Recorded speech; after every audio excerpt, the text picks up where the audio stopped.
My own history is so exceptional, so wrong and imprudent in nearly every point that it makes it difficult to counsel prudence.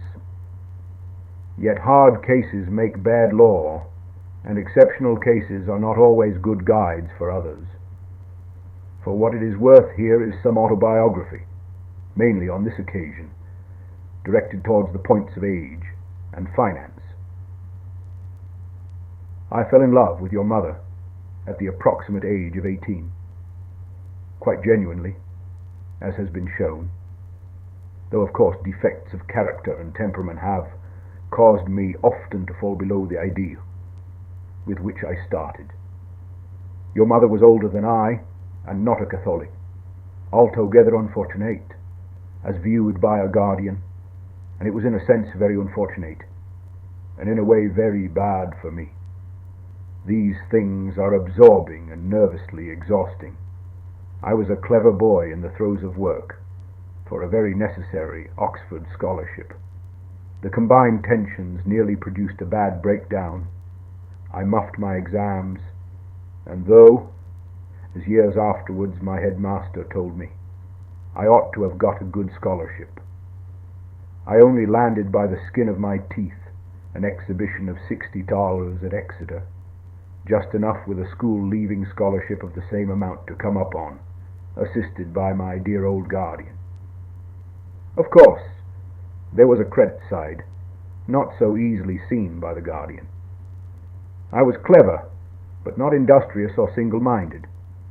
A large part of my failure was due simply to not working, at least not at classics, not because I was in love, but because I was studying something else, Gothic and what not. Having the romantic upbringing, I made a boy and girl affair serious, and made it the source of effort.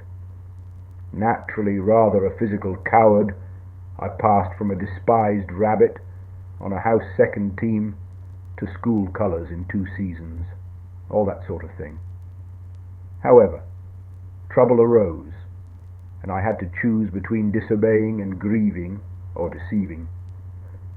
A guardian who had been a father to me, more than most real fathers, but without any obligation, and dropping the love affair until I was 21.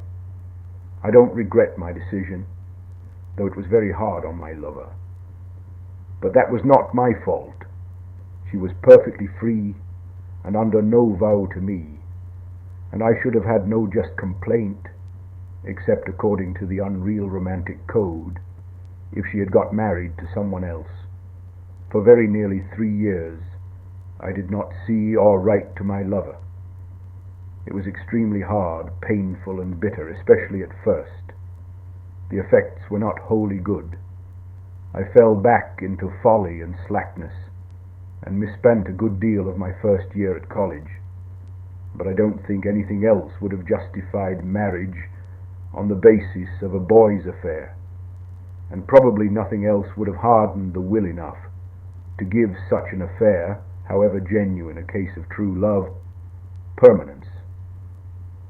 On the night of my 21st birthday, I wrote again to your mother, Jan. 3, 1913. On Jan 8th, I went back to her and became engaged and informed an astonished family. I picked up my socks and did a spot of work, too late to save Hon Mods from disaster. And then war broke out the next year, while I still had a year to go at college. In those days, chaps joined up, or were scorned publicly. It was a nasty cleft to be in, especially for a young man with too much imagination and little physical courage, no degree, no money, fiancé. I endured the obloquy and hints, becoming outspoken from relatives, stayed up and produced a first and finals in 1915, bolted into the army, July 1915.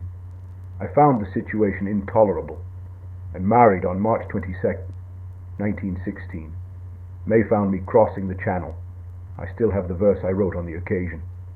For the carnage of the Somme, think of your mother, yet I do not now for a moment feel that she was doing more than she should have been asked to do. Not that that detracts from the credit of it. I was a young fellow with a moderate degree and apt to write verse. A few dwindling pounds, PA, 2040, and no prospects. A second lute. On 7-6, a day in the infantry, where the chances of survival were against you heavily, as a subaltern.